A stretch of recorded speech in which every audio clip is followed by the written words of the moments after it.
आप एक आत्मिक प्राणी हैं।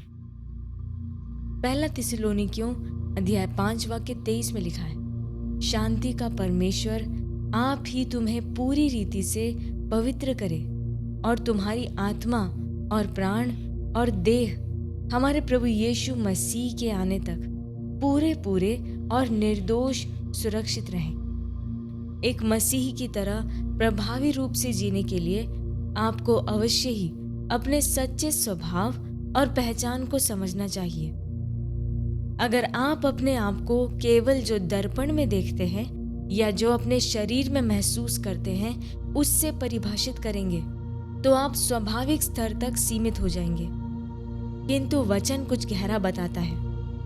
आप एक आत्मिक प्राणी हैं, परमेश्वर के प्रतिरूप में बनाए गए एक शरीर में जीते हुए और अपने आप को एक प्राण के द्वारा दर्शित करते हुए।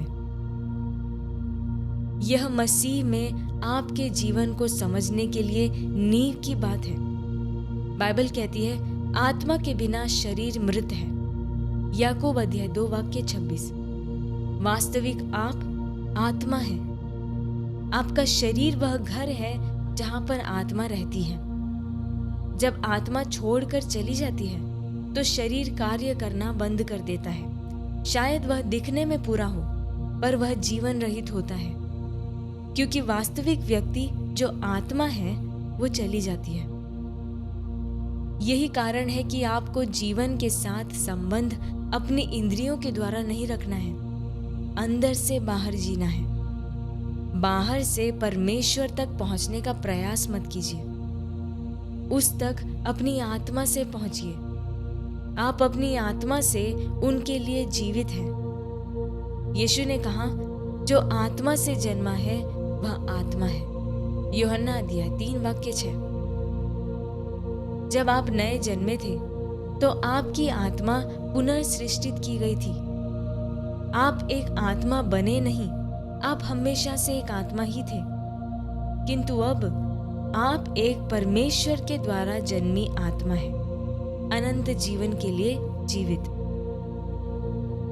प्रेरित पौलुस ने इसको दोहराया रोमियो के पत्र अध्याय 8 वाक्य 6 में, शारीरिक दिमाग का होना तो मृत्यु है, किंतु आत्मिक दिमाग का होना जीवन और शांति है। आपके जीवन को आपकी आत्मा से जीने के लिए तैयार किया गया है, न कि आपकी इंद्रियों से। बहुत से लोग संघर्ष करते हैं क्योंकि वे उनकी आत्मा से ज्यादा उनके शरीर के लिए सचेत हैं। नहीं, अपनी आत्मा से जिए, अपनी आत्मा से बोलिए। आपकी आत्मा परमेश्वर को जानती है। वहीं पर परमेश्वर का प्रकाश है, वहीं पर पवित्र आत्मा रहता है। आप प्रभु के साथ एक आत्मा हो गए हैं।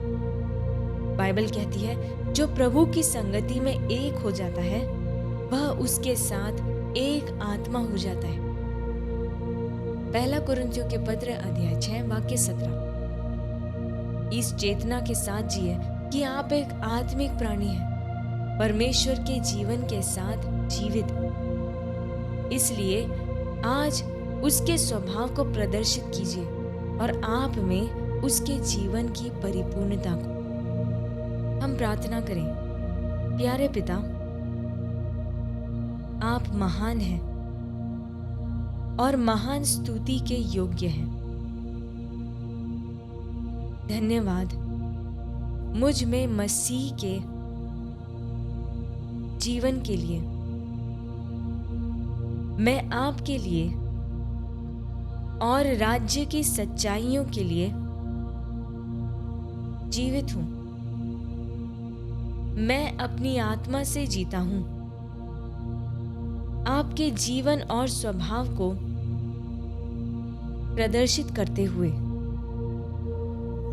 इसलिए मैं विजय, प्रबलता और श्रेष्ठता में चलता हूं, यीशु के नाम में। आमीन।